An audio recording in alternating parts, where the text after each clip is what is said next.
Here is a true history lesson of the origin of hip-hop. Kool Herc went on Maury Povich show to take a lie detector test, and the test results came back: you are not the father. It is very clear hip-hop and rap music is African Americans' culture and music created and originated by African Americans, not Caribbeans or Kool Herc. He moved to America at age 12 in 1967. Around the time hip-hop was bubbling up. You telling me he brought hip-hop culture or music with him? Herc didn't create or originate nothing in hip-hop, including extending, juggling, looping breakbeats or the merry-go-round, the made-up name he created for it. He learned all of that from African American DJs. He just wanted to be in the history books. He used to tell the truth early on. He said he used to attend disco parties and the DJs were playing breakbeats while the people there were breaking, and yes, that was the term used in 1970 for breakdancing. Being done before Herc. He was the first to do anything in hip-hop, including his merry-go-round technique. Disco DJs at disco clubs and parties would extend the breakdown of records for as long as 20 minutes at times to get the kids to get funky or breakdance. That is what breakdance means, to dance on the breakdowns. DJs would loop the break from turntable to turntable while the kids got funky on the dance floor breakdancing. Soul Train was started in the late 60s in Chicago as traveling record hops by Don Cornelius, where he traveled around to different venues putting on his dance record hops. The show went live on TV in 1970, where young kids danced to the latest funk, soul, R&B music. The Soul Train line literally was the DJ playing extended beats of records while the Soul Train dancers would do the latest dance crazes like poppin', pop lockin', robot breakin', and hundreds more dance crazes. That was watched by millions. This was the early foundation of hip-hop, which included James Brown, who used to dance to extended breakdowns of the beat for as long as 30 minutes in his shows. Some may say Pigmeat Markham's Here Comes the Judge is not a hip-hop record, but it has every element, and the Black Spades and others around those neighborhoods, who are the real founders of pretty much every element of hip-hop culture, said that is who they were copying when they would battle snap, rap, to music at block parties and just on the street corners in the neighborhood. Block parties, toasting, sound systems, rapping, breakin', graffiti, and every other element of hip-hop was created and influenced here in America by African Americans, not the Caribbeans. U-Roy and other Jamaican artists and toasters said they got their music culture from our music and DJs, so how could they have originated it? In fact, ska, rocksteady, and reggae music was directly inspired by African American music and culture. Many of the early pioneers of ska and rocksteady, which became reggae music, said they were copying and inspired by African American music and culture. FBA, Foundational Black Americans, originated and created hip-hop, period. Not Kool Herc or Caribbeans. You should know this. Herc did not create the extended breakbeat. So that is out. He didn't create the merry-go-round technique, he just put a name to what he was copying.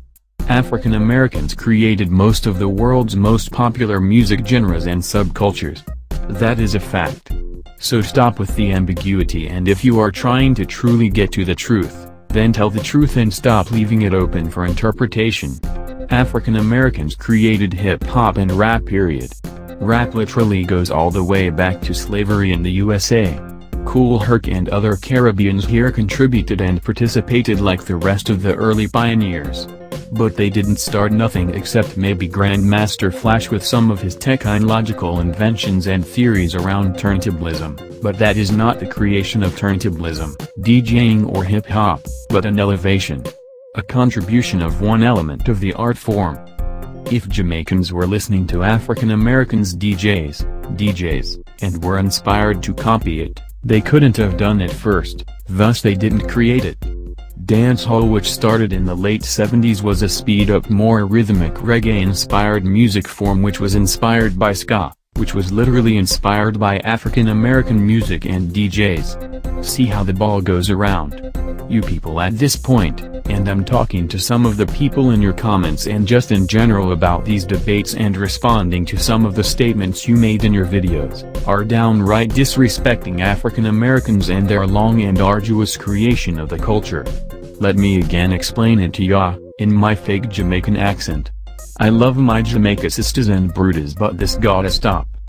The rhythmic rhyming of vocals of African American toasting, jive talking, influenced the development of toasting in Jamaica and development of the dance hall style. In the late 1950s, DJ toasting, in Jamaica, was developed by Count Machuki. He conceived the idea from listening to disc jockeys on American radio stations.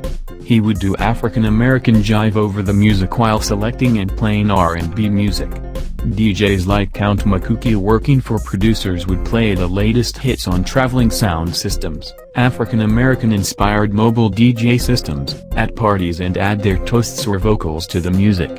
These toasts consisted of comedy, boastful commentaries, half-sung rhymes, rhythmic chants, squeals, screams and rhymed storytelling, which was inspired by African American minstrel shows and stage shows. Of course they added their own flair, making it their own style, but that's my point. Creativity comes from inspiration. They were inspired by African American DJing and music culture, but they then made it their own. That's like how everything else is created. Later in the 1960s, toasting DJs included U-Roy and Dennis Al Capone, the latter known for mixing gangster talk with humor in his toasting. In the early 1970s, toasting DJs included I-Roy, his nickname is in homage to U-Roy, and Dillinger, the latter known for his humorous toasting style. In the early 1970s, Big Youth became popular. In the late 1970s, Trinity followed, and they all said they were inspired by and emulating African American music and culture with their own flair. This all comes back around full circle to African American culture and music. Not saying we created everything, but out of sheer necessity we created our own cultures and music, as well as many other American traditions. Sometimes we get credit for it, but in the broader scheme of things it is hidden from American society and thus hidden from the world as a form of deliberate oppression and deliberate cultural appropriation. This goes on a lot. We don't get the credit for a lot of our contributions to the world. And really it's by design. These historians know the truth about it, but African Americans are discredited in place of other people. This has to stop.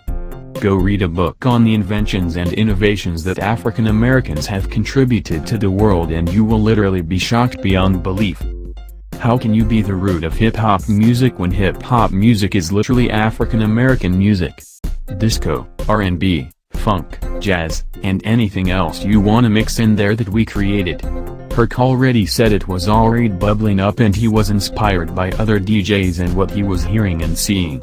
If you want the first to juggle break beats, didn't create or the music that was inspiring it, he want the first throwing parties in the park. Want the first throwing house parties, how could he have invented it? This is a stupid argument. He came over here and seen African Americans are lit. And got inspired like everyone else in the world. As not the creator. One of the early pioneers, yes. Creator, no. Herc literally does not even know how to DJ. Look at what he is doing in his video explaining the merry-go-round technique, which is just beat juggling and looping or extending the beat. It literally does not match up to how crossfading works. He is a huge fraud and liar. That is why you've seen no video of him and you're telling me this guy created extended breakbeat juggling and looping and hip-hop. This is blasphemy in its highest form and literally the textbook definition of cultural appropriation, and it is being deliberately and blindly spread around the world, stealing the real credit from the real African American pioneers and creators. DJ Jones and DJ Flowers were some of the first to isolate the instrument breakbeat and extend and loop it, the get down. And that was influenced by James Brown shouting out get down and him dancing to the breakdowns and getting funky. That was the first DJs doing what Kool Herc named his merry-go-round technique. He didn't create it. Rapper's Delight literally copied that song by the Jubilaires. In this video go listen to Rapper's Delight, it sounds just like the Jubilaires rapping in the 40s. They just changed the words, it is the same exact cadence, the cadence is the exact cadence and rapping flow of all hip-hop in the 70s and 80s. The foundation of hip-hop, the Black Spades, the true founders of hip-hop culture, said they were mimicking them and Pigmeat Markham during their snap battles, which is basically battle rapping or cracking on each other over a beat and sometimes without a beat. So no. Kool Herc or Caribbeans did not create or inspire hip-hop. Was he and other Caribbeans early contributor and pioneers? Yes. Written by the Conquer Wealth Network, from experienced sources. Personal accounts, no book burning involved. It is very clear hip-hop and rap music is African Americans' culture and music created and originated by African Americans.